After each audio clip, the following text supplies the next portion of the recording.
அனைவருக்கும் வணக்கம். வேடிக்கை, சிரிப்பு மற்றும் ஞானத்துடன் கதைகள் வழங்கும் எங்கள் சேனலுக்கு மீண்டும் வரவேற்கிறோம். இன்று நாம் ஒரு முல்லா நஸ்ருதீனின் புத்திசாலித்தனமான கதையை கேட்கப் போகிறோம். அவரது வேடிக்கையான ஆனால் அர்த்தமுள்ள தீர்ப்புகளுக்கு தொலைதூரத்திலும் அறியப்பட்ட ஒரு மனிதர். எனவே முல்லா நஸ்ருதீன் சூப்பின் மனமும் என்று அழைக்கப்படும் இந்த கதையை நாம் கேட்கும்போது நன்கு சிரிக்கவும் பல புதிய விஷயங்களை கற்றுக்கொள்ளவும் ரசிக்கவும் தயாராகுங்கள். முல்லா நஸ்ருதீன் சில நேரங்களில் புத்திசாலித்தனமாகவும் சில நேரங்களில் முட்டாளாகவும் பல நேரங்களில் ஆச்சரியம் நிறைந்தவராகவும் காணப்படுவார். ஹஹா! காற்றில் வரும் சூப்பின் மனம் மூலம் நல்ல ஞானம் நிறைந்த பதில்களை தெரிந்து கொள்ள வாருங்கள். கதையை கேட்போம். பிரகாசமான காலையில் முல்லா நஸ்ருதீன் தனது விசுவாசமான கழுதையின் மேல் அமர்ந்து கிராமத்திற்குள் நுழைந்தார். சந்தை பரபரப்பாக இருந்தது. மக்கள் ரொட்டி, பழங்கள் மற்றும் சூடான சூப் வாங்கி கொண்டிருந்தார்கள். அந்த நேரம் ஒரு ஏழை மனிதன் சந்தை வழியாக நடந்து சென்று கொண்டிருந்தான். அவன் மிகவும் பசியாக இருந்தான். ஆனால் உணவு வாங்க பணமில்லை. அவன் ஒரு உணவகத்தை கடந்து செல்லும் போது அங்கு இருந்த சூப் கடையின் முன் நின்றான். சூப்பின் சுவையான வாசனை காற்றில் பரவியது. அவன் கண்களை மூடி அதை முழுமையாக அனுபவித்தான். என்ன ஒரு அருமையான வாசனை! என்னிடம் பணம் இல்லை, ஆனால் குறைந்தபட்சம் இந்த மனமாவது என்னால் அனுபவிக்க முடிகிறதே என்று எண்ணினான். உணவக உரிமையாளர் அவனை பார்த்து கோபமடைந்தார். ஏய், நீ என் கடையில் உள்ள சூப்பின் வாசனையை திருடுகிறாய், அதற்கு நீ பணம் கொடுக்க வேண்டும் என்று கத்தினார். திடுக்கிட்ட ஏழை மனிதன், என்ன, நான் எதுவும் சாப்பிடவில்லை, நான் அதனை வாசனை மட்டுமே செய்தேன் என்று கூறினான். இது திருட்டு, நீ என் சூப்பின் வாசனையை எடுத்துக்கொண்டாய், இப்போது அதற்கு பணம் செலுத்து என்று உரிமையாளர் வலியுறுத்தினார். அந்த ஏழை என்ன செய்வதென்றே தெரியாமல் குழம்பி பயந்து போனான். சிறிது நேரத்தில் அங்கு கூட்டம் கூடியது. இந்த விசித்திரமான பிரச்சனையை ஒரே ஒரு நபர் மட்டுமே தீர்க்க முடியும் என்று அனைவரும் முடிவு செய்தனர். அவர்தான் முல்லா நஸ்ருதீன். கடைக்காரர் முல்லாவை அணுகினார். முல்லா, இந்த மனிதன் என் கடை அருகே நின்று என் சூப்பின் வாசனையை திருடினான். அதற்கு அவன் பணம் செலுத்தியே ஆக வேண்டும் என்றார். இல்லை என கதறினான் ஏழை மனிதன். முல்லா கடைக்காரரிடம் திரும்பினார். அவர் ஒரு வாயாவது சூப் குடித்தாரா என்று கேட்டார். கடைக்காரர் சொன்னார், இல்லை, ஆனால் அவர் அதன் மனத்தை நுகர்ந்தார் தனது மூக்கால். இதை கேட்ட முல்லா, ரொம்ப நல்லா இருக்கு, அப்போது என் சொந்த வழியில் நீதி வழங்கப்படும் என்று கூறினார். முல்லா அந்த ஏழையிடம் திரும்பினார். நண்பரே, உங்களிடம் நாணயங்கள் ஏதேனும் உள்ளதா என்று கேட்டார். ஒரு சிலவே உள்ளன ஐயா என்றான் அந்த ஏழை பயணி. நல்லது, அந்த நாணயத்தை மெதுவாக குலுக்கி அதன் சத்தத்தை கேட்கும்படி செய்யுங்கள் என்றார். ஏழை தனது கையில் இருந்த சிறிய நாணய பையை குலுக்கி அசைத்தார். நாணயங்களின் ஒளி நன்கு கேட்டது. முல்லா கடைக்காரரிடம், அந்த ஒளியை நீங்கள் கேட்டீர்கள் தானே என்று கேட்டார்.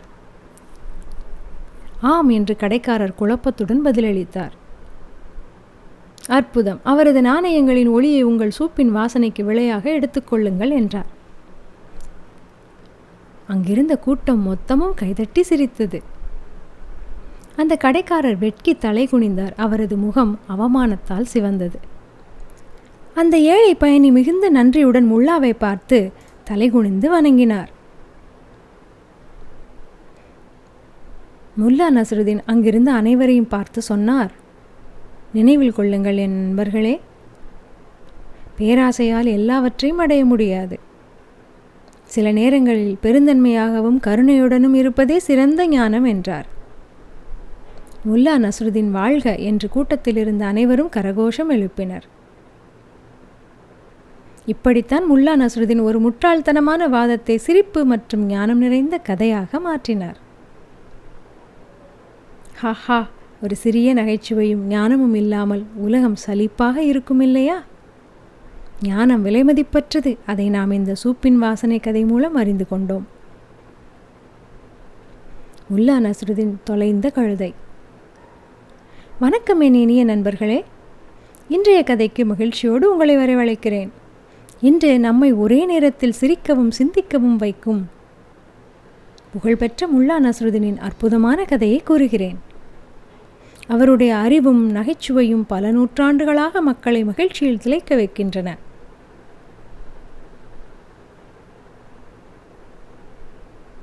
இன்றைய கதையின் தலைப்பு முல்லா நஸ்ருதீனின் தொலைந்த கழுதை. இக்கதை கேட்க எளிதாக இருக்கலாம், ஆனால் இதில் ஒரு ஆழமான பொருள் மறைந்துள்ளது. ஒரு சோகமான நிகழ்வை கூட மிகவும் வேடிக்கையான திருப்பமாக உருவாக்க நஸ்ருதீனால் மட்டுமே முடியும். நீங்கள் தயாரா? நாம் நம் பயணத்தை தொடங்கலாமா? அக்ஷூர் என்னும் அந்த கிராமத்தின் காலை வேலை மிக பிரகாசமாக இருந்தது. முல்லா மகிழ்ச்சியுடன் தனது சிறிய வீட்டை விட்டு வெளியே வந்தார். அவர் தனது கைகளை நீட்டி ஆனந்தமாக நடக்கத் தொடங்கினார். அன்று அவருக்கு ஒரு பிரச்சனை காத்திருந்தது. அது சற்றே பெரியதும் கூட.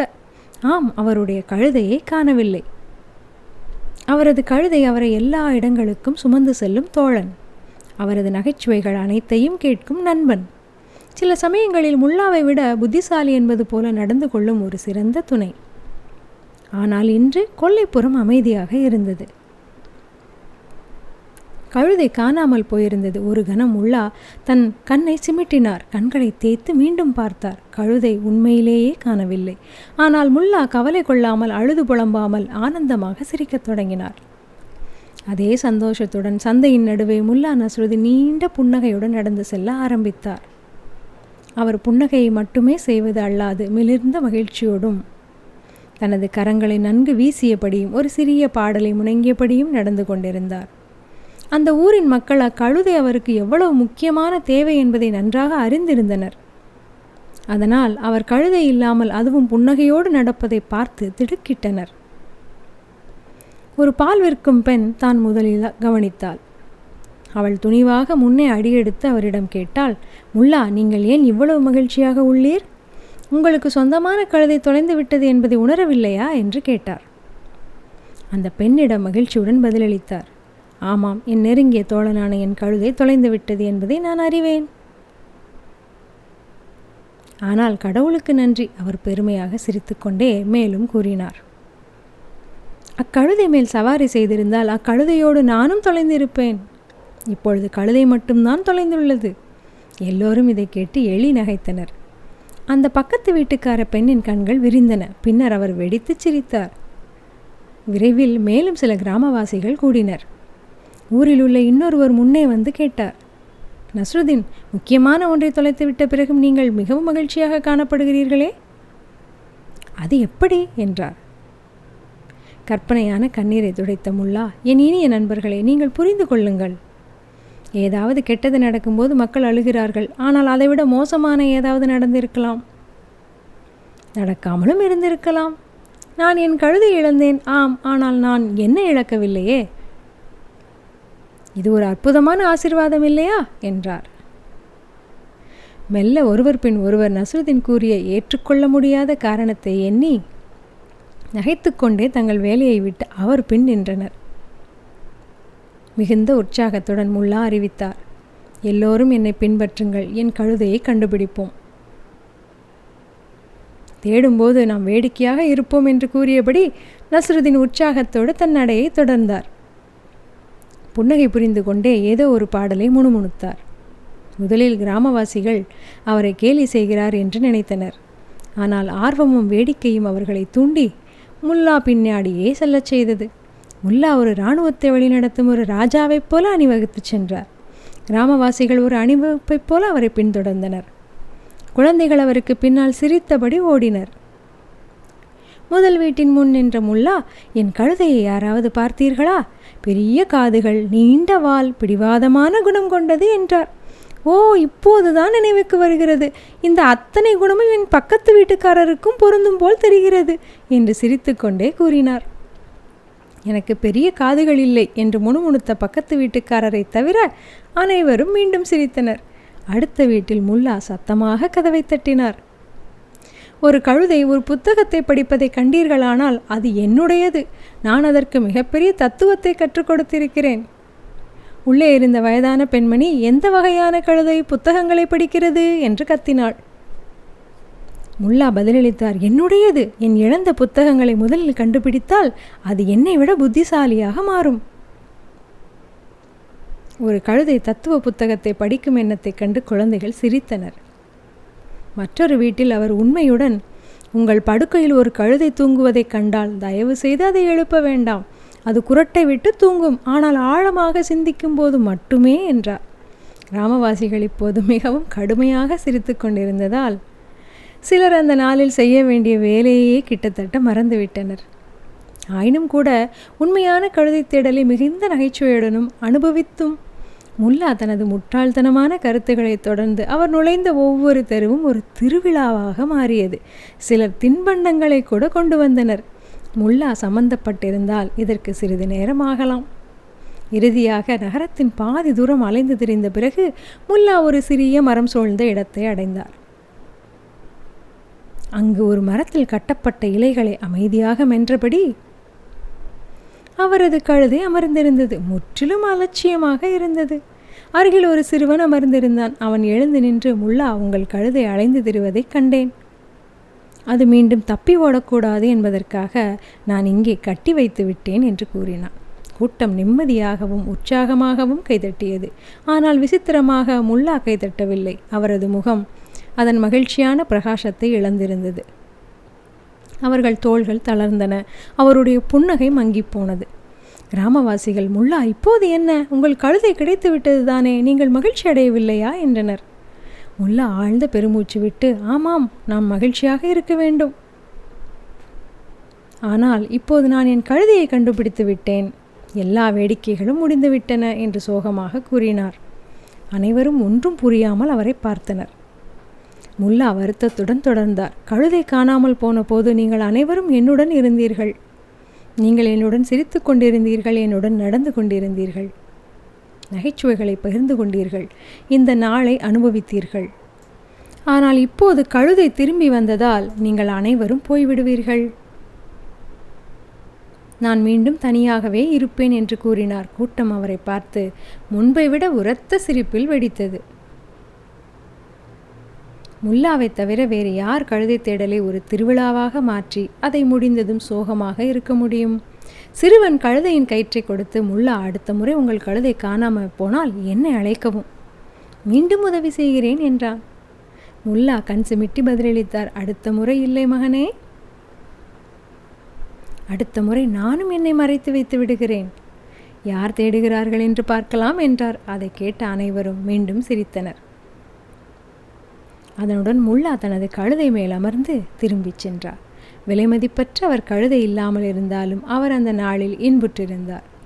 என் உயிர் நண்பர்களே, இதுதான் இன்றைய கதையின் முடிவு. நஸ்ருதீன் தொலைந்த கழுதை. இக்கதை நமக்கு என்ன கற்பிக்கிறது? சில முறை நம் வாழ்க்கையில் நாம் சிலவற்றை இழப்போம், திட்டமிடல்களை மாற்றுவோம், அல்லது எதிர்பாராத சிக்கல்கள் நம் வழியில் வரும். ஆனால் நஸ்ருதீன் போல நாம் புன்னகை புரிய விளைய வேண்டும், நேர்மறையான எண்ணத்தோடு வாழ வேண்டும். திருப்பங்களை சந்தித்தாலும் அதில் உள்ள ஒளிமயமான பக்கத்தை காண வேண்டும்.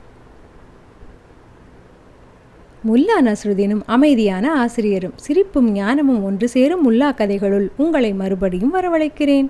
இன்று நான் நீண்ட பொழுதுபோக்கு அம்சங்கள் நிறைந்த நம்முடைய விருப்பமான புத்தியுள்ள முட்டாளின் கதையை கூறுகிறேன். இன்றைய அத்தியாயத்தின் தலைப்பு என்னவென்றால், முல்லா நஸ்ருதீனும் அமைதியான ஆசிரியரும். முல்லா கதைகள், அதன் உள்ளே மூழ்குவோம். அக்மேதா என்னும் அந்த சிறிய நகரத்தில் காலை நேரங்கள் எப்பொழுதும் ரம்யமாக இருக்கும். சந்தைகள் மெதுவாக திறக்கப்படும். தேநீர் கடைகளில் பால் காய்ச்சப்பட்டு கொண்டிருந்தது. கிராமவாசிகள் ஒருவருக்கு ஒருவர் வம்பளந்து கொண்டிருந்தனர். ஆனால் அந்த ஒரு குறிப்பிட்ட காலை வேளையில் எதிர்பாராத ஒன்று நடந்தது.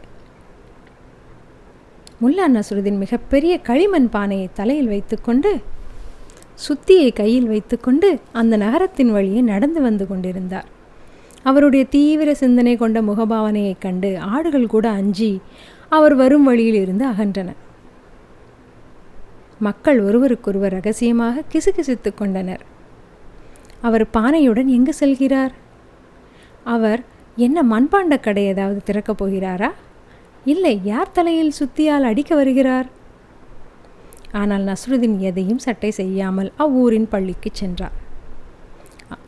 அப்பள்ளியின் தலைமை ஆசிரியர் பார்ப்பதற்கு கண்டிப்பு கொண்டவராகவும் சிறிய கண்ணாடி அணிந்தவராகவும் இருந்தார். அவர் தன்னை நோக்கி அருகில் வரும் நஸ்ருதீனை கண்டு, ஐயோ, இந்த மனிதன் எங்கு சென்றாலும் குழப்பங்களை விளைவிப்பானே, இப்பொழுது என்னவோ என்று முணுமுணுத்தார். நஸ்ருதீன் நம்பிக்கையோடு உள்ளே நுழைந்தார். காலை வணக்கம் தலைமை ஆசிரியரே, நான் இங்கு ஒரு வேலைக்கு விண்ணப்பிக்க வந்தேன். என்ன வேலையா? தலைமை ஆசிரியர் சற்றே எச்சரிக்கையுடன் கேட்டார். என்ன வேலை? கோமாளி வேலையா? பள்ளியை காக்கும் பாதுகாவலர் வேலையா? பானை உடைப்பவனா? நான் பேசாமல் ஒரு மௌனமான ஆசிரியராக இருக்க விரும்புகிறேன். என்னவாக என்று தலைமை ஆசிரியர் கண் சிமிட்டியபடி கேட்டார். மௌனமான ஆசிரியராக என்று பெருமிதமாக கூறினார் முல்லா. ஒரு ஆசிரியர் வாயால் சொல்லாமலேயே சொல்ல வைக்கவும், பேசாமலேயே கற்பிக்கவும், விளக்கம் கூறாமலே விளங்க வைக்கவும் ஆசிரியராக இருக்க விரும்புகிறேன். தலைமை ஆசிரியர் தன் முன்னெற்றியை தேய்த்தவாறு, நஸ்ருதீன், ஏற்கனவே இப்பள்ளியில் பல குழப்பங்களை கொண்டு நாங்கள் உள்ளோம். இதில் மௌனம் என்கின்ற குழப்பமும் தேவையா? ஆனால் முல்லா, எனக்கு ஒரு வாய்ப்பளியுங்கள். ஒரு பாடத்தை கற்பிக்க அம்முறை தோல்வியடைந்தால் நான் மறுபடியும் மண்பாண்டங்களை கொண்டு திருப்பி வர மாட்டேன் என்று கூறி தன் முடிவில் உறுதியாக நின்றார். என்ன என்று தெரிந்து கொள்ளும் ஆர்வம் என்னாகுமோ என்ற எச்சரிக்கைக்கு பின்தள்ளியது. நல்லது என்றார் தலைமை ஆசிரியர். இதில் ஏதேனும் சேதம் விளைந்தால்? சேதமா? நஸ்ருதீன் நகைத்தார். என்னுடைய கற்பிக்கும் திறன் வாளை விட கூர்மையானது, கிணற்றை விட ஆழமானது. கோபம் வரும்போது உள்ள உன் மனைவியின் நிலையை விட அமைதியானது. தலைமை ஆசிரியர் சற்றே வார்த்தைகளை விளங்கியவாறு, சரி, உன்னிடம் என்ன திறமை, அதை எங்களுக்கு காண்பிப்பாயா என்று கூறினார். மாணவ மணிகள் எல்லாம் அப்பள்ளியின் நடுவில் உள்ள திறந்த வெளியில் அமர்ந்தார்கள். சிலர் சம்மணம் போட்டு அமர்ந்தார்கள். சிலர் நஸ்ருதீனை அப்பணியில் இருந்தும் அட்டை எடுக்கும் மாயாவியாக பார்த்தனர். நஸ்ருதீன் அப்பெரிய பானையை நடுவில் வைத்தார். தன் கையை மௌனமாக தூக்கினார். அந்த திறந்த வெளியே நிசப்தமாக இருந்தது. மிகவும் சிரத்தையோடு அவர் அந்த சுத்தியை தூக்கினார். சற்றே இடைநிறுத்தினார். வானத்தை நோக்கினார். பானையை நோக்கினார். குழப்ப ரேகைகள் ஓடும் முகங்களை கொண்ட பள்ளி மாணவமணிகளை நோக்கினார். பிறகு அவர் தன் முழு சக்தியை திரட்டி சுத்தியை பானையின் மீது அடித்தார். அப்பானை தூள் தூளாக வெடித்து நொறுங்கியது. விரிசலோடு முறிந்து உராய்ந்து உடைந்தது. புழுதி எங்கும் பறந்தது. குழந்தைகள் குதித்தனர். அப்பானையில் ஒன்றுமே இல்லை, நாங்கள் காரணமின்றி பயந்து விட்டோம் என்று கத்தியது. முல்லா நஸ்ருதீன் ஒரு தத்துவ ஞானி. கற்கால சிதைவுகளை காண்பது போல அந்த உடைந்த பகுதிகளை கண்டார். ஏதோ உலகின் ரகசியத்தை புரிந்து கொண்டது போல தலையசைத்தார். ஒரு வார்த்தையும் கூறாமல் அவர் திரும்ப நடக்கத் தொடங்கினார். நஸ்ருதீன் அவ்விடத்தை விட்டு அகன்றதும் அப்பள்ளி இரைச்சலால் அமளியானது. ஒரு குழந்தை, இவர் என்ன கற்பித்தார்? மற்றொரு குழந்தை, ஒருவேளை வாழ்க்கை நிரந்தரமற்றது என்பதையா? மூன்றாவது குழந்தை, இது கவனத்தை ஒருமுகப்படுத்துவது. நான்காவது குழந்தை உறுதியோடு, இது இயற்பியல் பற்றிய பாடம், விசை, இயக்கம், வேகம் என்று தெளிவாக தெரிவித்தது. ஒரு பெண் பின்னாலிருந்து முணுமுணுத்தாள், இது ஒரு கலை என்றே நினைக்கிறேன். மிகவும் புதுமையான கலை. தலைமை ஆசிரியர் தன் நெற்றியை சுருக்கி, இந்த மனிதன் என் பள்ளியை ஒரு மிருகக்காட்சி சாலையாக மாற்றிவிட்டான் என்று எண்ணினார். அவர் நஸ்ருதீன் பின்னால் ஓடினார். அவரை தலைமை ஆசிரியர் நுழைவாயில் அருகேதான் பிடிக்க முடிந்தது. நஸ்ருதீன், நில், இது என்ன அறிவற்ற கூற்று? ஒரு பானையை குழந்தைகள் முன்னால் உடைத்துவிட்டு சென்று விட்டாய். நஸ்ருதீன் மெதுவாக திரும்பி, அது அறிவற்ற கூற்றல்ல, அதுதான் கல்வி என்றார். கல்வியா? எப்படி? நீயே விளக்குவாயாக. நஸ்ருதீன் பொறுமையாக பட்டியலிட்டார். சில மாணவ மணிகள் பொருட்களை சுலபமாக உடைக்கலாம் என்று கற்றுக்கொண்டனர். சிலர் கவனக்குறைவாக இருக்கக்கூடாது என்று உணர்ந்து கொண்டனர். சிலர் செயலும் அதன் விளைவுகள் பற்றி தெரிந்து கொண்டனர். சிலர் சுத்தம் எவ்வாறு கவனத்தை ஈர்க்கிறது என்று பார்த்தனர். சிலர் மௌனம் கூச்சலிடுவதை விட வலிமையானது என்று புரிந்து கொண்டனர். மற்றும் மந்தமான சில மாணவர்கள் எதையும் கற்றுக்கொள்ளாமல் அவர்களுடைய உண்மையான நிலையை உணர்த்துகிறார்கள். தலைமை ஆசிரியர் பேச்சற்று அவரை உற்று நோக்கினார். நஸ்ருதீன் இன்னமும் தொடர்ந்தார். ஒரு ஆசிரியர் பேசிக்கொண்டே இருந்தால் மாணவர்கள் அதை மறந்து விடுவார்கள். ஆனால் இதையே செயல்முறையில் காண்பித்தால் வாழ்க்கை முழுவதும் நினைவில் கொள்ளுவர். தலைமை ஆசிரியர் மர இருக்கையில் அமர்ந்தபடி அழகாக சிந்தித்தார். ஒரு உயர்நிலை ஆசிரியரை அணுகி கிசுகிசித்தார். உனக்கு தெரியுமா, நேற்று நான் 20 நிமிடங்கள் பாடம் நடத்தினேன். மாணவர்கள் இடையில் வந்த என் தும்மலை மட்டுமே ஞாபகம் வைத்துள்ளனர். அவர் கூறுவதிலும் பொருள் உள்ளது. தலைமை ஆசிரியரும் உண்மை என்று கூறி பெருமூச்செறிந்தார். மற்றொரு ஆசிரியர் ஓடி வந்தார். ஐயா, மாணவ மணிகள் எல்லாம் பாடத்தை பற்றி கலந்துரையாடுகிறார்கள், ஆராய்ந்து பார்க்கிறார்கள், தங்களுக்குள் வாதிடுகிறார்கள், பாடத்தை பற்றி சிந்திக்கிறார்கள். தலைமை ஆசிரியர் தன் கண்களை உயர்த்தினார். சிந்தனை, வாதிடுதல், புரிந்து கொள்ள முயற்சி செய்வது. அவர் நஸ்ருதீனை பார்த்து, இதுதான் கல்வி அல்லவா என்று கேட்டார். நஸ்ருதீன் சற்றே தலை குனிந்து, நிச்சயமாக ஒரு உயர்ந்த ஆசிரியர் பதில்களை கூற மாட்டார், கோரிக்கைகளை கேட்க தூண்ட மாட்டார் என்று கூறினார். தலைமை ஆசிரியர் இறுதியில், நஸ்ருதீன், உன்னை வேலைக்கு எடுத்துக்கொண்டோம், ஆனால் மறுபடியும் விளைவுயர்ந்த தரமுள்ள எதையும் உடைக்காதே என்று கூறினார்.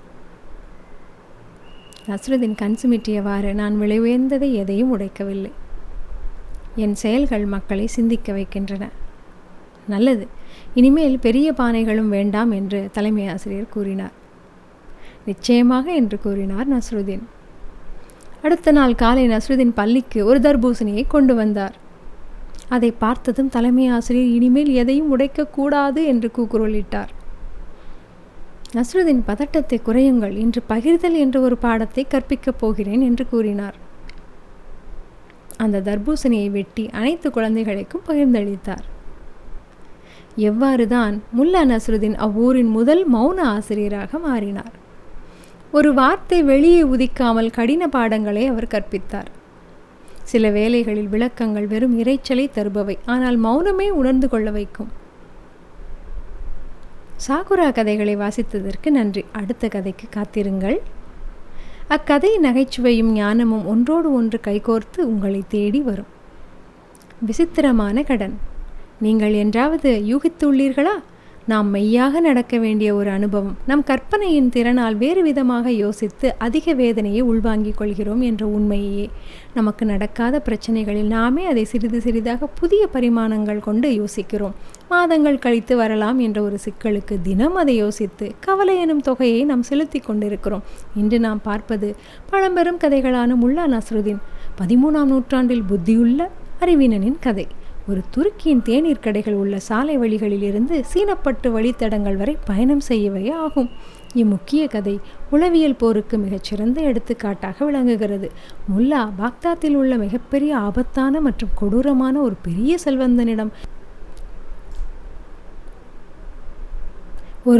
செல்வந்தனிடம் மிகப்பெரிய தொகையை கடனாக வாங்கினார். மொத்த நகரமும் இந்த புதிய கடனை பெற்ற நெருக்கடியால் முல்லா எவ்வாறு நொறுங்கி போவாரோ என்று எதிர்பார்த்து காத்து கொண்டிருக்க சற்றும் எதிர்பாராத ஒன்று நடக்கிறது. முல்லா குழந்தை போல உலங்கிக் கொண்டிருக்க கடன் கொடுத்த செல்வந்தனோ தன்னுடைய இயல்பு நிலையிலிருந்து மனம் இழந்து தவிக்கிறான். நீங்கள் ஒரு காலக்கெடு எனும் சக்கரத்தில், அது கடனாக இருந்தாலும் சரி அல்லது வேறு ஒன்றாக இருந்தாலும் சரி, உங்களை சுழற்றி கசக்கியது உண்டா? அப்படி என்றால் ஒரு நல்ல வசதியான இருக்கையில் அமர்ந்து இந்த கதையை கேளுங்கள். விசித்திரமான கடன். இந்த கதையை பாக்தாத்தில் கதிரவன் வெப்பம் உலைக்களத்தில் உள்ள பட்டறைக்கல் மேல் உள்ள தாமிர சம்மட்டி போல இருந்தது. முல்லா நஸ்ருதீனின் நிலம் பிளவுபட்டு இருந்தது. அவருடைய கழுதை மெலிந்து இருந்தது. அவருடைய மனைவியின் பார்வை மாவுக்குதிர் மாவற்று வெறுமையாகவும், கடன் கொடுத்துள்ளவர்கள் கழுகு போல் நம்மை கண்காணிக்கிறார்கள் என்பதை பறைசாற்றுவது போலவும் இருந்தது.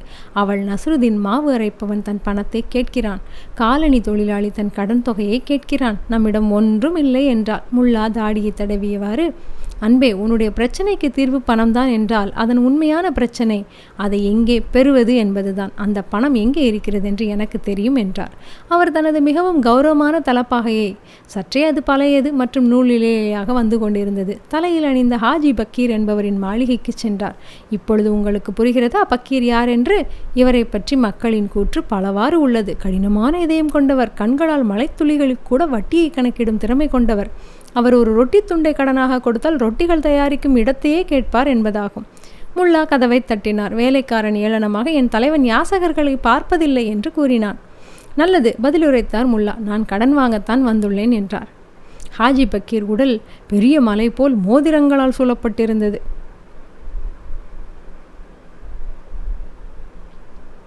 நஸ்ருதீன், நீ என்னிடமிருந்து கடன் வாங்கப் போகிறாயா? என்னிடம் கடன் தராதவர்களின் நிலைமை என்னவென்று உனக்கு தெரியாதா என்றார். எனக்கு 1000 தினார்கள் வேண்டும் என்று முல்லா கூறினார். அவருடைய அச்சுறுத்தலை பொருள்படுத்தாமல் அறை நிசப்தமாக இருந்தது. 1000 தினார் என்பது ஒரு அரண்மனையின் விலையாகும். எதற்கு என்று பக்கீர் கேட்டார். சற்று முன்வந்து உன்னை நான் நம்பலாமா என்றார். முல்லா, ஏனெனில் நான் ஒரு சிறந்த கடனாளி. நிறைய மக்கள் கடன் பெற்று தலைமறைவாகிறார்கள். அவர்கள் சந்தைக்கு நேர் வழியில் வராமல் தங்களை சந்திப்பதே தவிர்க்க சுற்று வழியில் வருகிறார்கள். ஆனால் நான் அப்படியல்ல. நான் உங்களிடம் கடன் வாங்கினால் உங்களுக்கு ஒரு உற்ற தோழனாக இருப்பேன். ஒவ்வொரு காலையும் உங்களை வாழ்த்துவேன். உங்கள் உடல் நலம் பற்றி கேட்பேன். நான் தான் உங்கள் பார்வையில் அதிகம் படும் மனிதனாக இருப்பேன் என்றார். பக்கீர் வியப்படைந்தார். அவருக்கு இந்த யோசனை பிடித்திருந்தது. அதாவது கடனாளியை தேடி அலைய தேவையில்லை.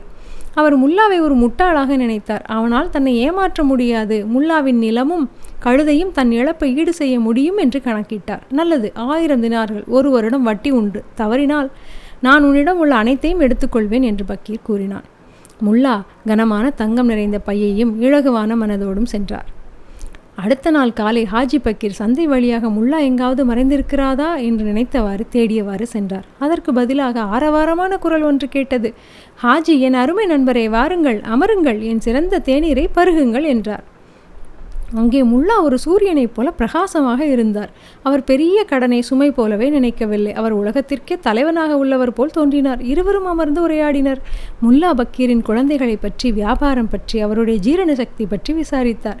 பிறகு பக்கீர் குழப்பத்துடன் அங்கிருந்து வெளியேறினார். வாரங்கள் சென்றன. பின்பு மாதங்கள். ஒவ்வொரு நாளும் முல்லா சந்தையிலேயே இருந்தார். அவர் மகிழ்ச்சியாகவும் செழிப்பாகவும் இருந்தார். அவர் அந்த தங்கத்தை வைத்து தன் கடையை சீரமைத்தார். நல்ல தரமான மசாலா பொருட்களை வாங்கினார் மற்றும் அண்டை வீட்டாருக்கு நிறைய உதவிகள் செய்தார்.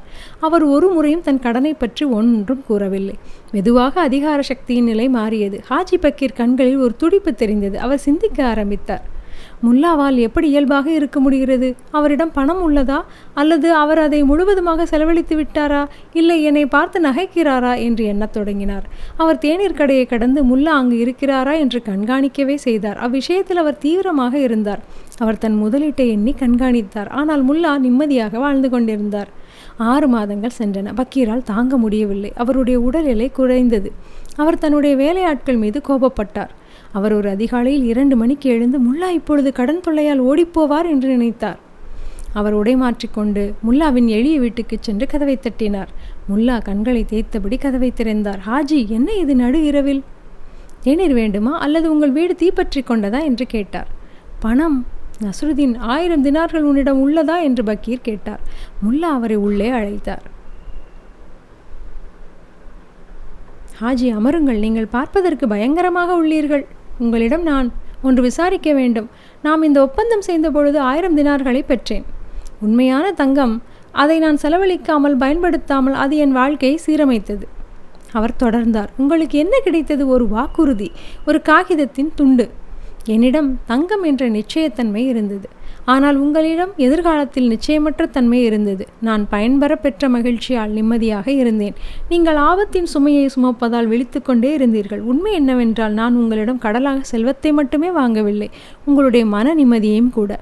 நான் திருப்தி தரும் வரை உங்கள் மன நிம்மதி என்னிடமே இருக்கும். 6 மாதங்கள் கழித்து கொடுக்க வேண்டியதை உடனே ஏன் கேட்க துடிக்கிறீர்கள் என்று கேட்டார். ஹாஜி பக்கீர் இருட்டறையில் சிலையாக அமர்ந்தார். அவர் 30 ஆண்டுகள் நான் கவலையை மட்டுமே சேகரித்து உள்ளேன் என்று உணர்ந்தார். அவர் தங்கத்தின் செல்வந்தர், ஆனால் ஆன்மாவில் ஏழையாக இருந்தார். அந்த ஆண்டு முடியும் காலமும் வந்தது. ஊரே திரண்டது. மரண தண்டனை அல்லது எல்லோர் முன்னிலையிலும் அவமானம் முல்லாவிற்கு வரும் என்று எதிர்பார்த்தனர். முல்லா பக்கீர் மாளிகைக்கு ஒரு தோல் பையுடன் வந்தார். பக்கீரின் தங்க நாணயங்களை எண்ணினார்.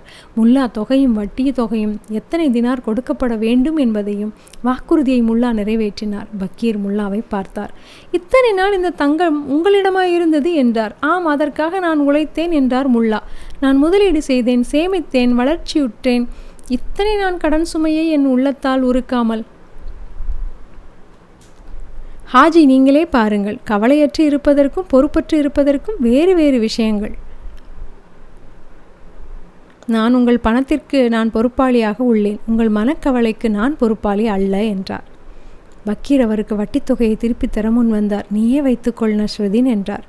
நீ தங்கத்தை விட விலை உயர்ந்த பாடத்தை எனக்கு கற்பித்தாய். இதன் மூலம் என்னுடைய செல்வத்தின் கைதியாக நான் இருக்கிறேன் என்று சுட்டிக்காட்டி உள்ளாய் என்று கூறினார். முல்லா மறுத்து தலையசைத்தார். இல்லை, கடன் என்பது உண்மை. அதை திருப்பிக் கொடுக்கும் பொறுப்பை தீவிரமாக ஏற்றுக்கொள்வதும் கவலையை லேசாக ஏற்றுக்கொள்வதும் இவை இரண்டுமே தனிப்பட்ட திறன்கள். அதை நன்கு கற்று தேர்ச்சி பெற்றிருக்க வேண்டும். இவை இரண்டிலும் சுதந்திரமாக செயல்பட வேண்டும் என்றார். முல்லா நஸ்ருதீன் இந்த தர்க்கமும் நம்முடைய இன்றைய நவீன வாழ்க்கையின் பிரதிபிம்பமும் நாம் வேலைகளுக்கு காலக்கெடு நாமே நிர்ணயித்து குடும்பத்தின் எதிர்பார்ப்புகள், உடல்நலத்தின் மேல் உள்ள அச்சம் மற்றும் நிதி இலக்குகள் இவற்றை கொண்டு கடன் என்னும் உலகத்தில் வாழ்ந்து வருகிறோம். முல்லாவின் ரகசியம் இதுதான். பொறுப்பு நமது கட்டாயம், விளக்க முடியாதது. ஆனால் கவலை நமது விருப்பத்தை சார்ந்தது. உன்னிடம் ஒரு பிரச்சனை இருந்தால் அதை எப்படி தீர்ப்பது என்று யோசித்து செயல்பட வேண்டும். ஆனால் தோல்வியை பற்றியே எண்ணிக்கொண்டு இரவுகளை கழிப்பது இன்னமும் வராத கடனுக்கு கொடுக்கும் வட்டியாகும். இப்பொழுது என் வினா இன்று என்னவெனில், யார் அல்லது எது உங்கள் மன நிம்மதியை கடன் கொடுத்து கெடுத்தார்கள்? ஒரு உறவா, அல்லது ஏதாவது ஆகுமோ என்ற எதிர்காலத்தை பற்றிய எண்ணமா? நினைவில் கொள்ளுங்கள், உங்கள் வாழ்க்கை என்னும் குவளையை உறுதியான கைகளாலும் எடுத்துச் செல்லலாம், நடுங்கும் கைகளால் எடுத்துச் செல்லலாம். குவளையின் எடை ஒன்றுதான், ஆனால் வெளிப்படுத்தும் முறைதான் ஆன்மாவை மிகவும் அசைத்து உடைத்துவிடும். உங்கள் கருத்துக்களை கேட்க ஆசைப்படுகிறேன். எந்த ஒரு கவலையை நீங்கள் திருப்பி செலுத்த எண்ணுகிறீர்கள் என்பதை கூறுங்கள். அடுத்த முறை வரும் வரை உங்கள் பொறுப்புகளை கவனமாக ஏற்றுக்கொள்ளுங்கள். ஆனால் கவலைகளை விட்டுத் தள்ளுங்கள். நன்றி.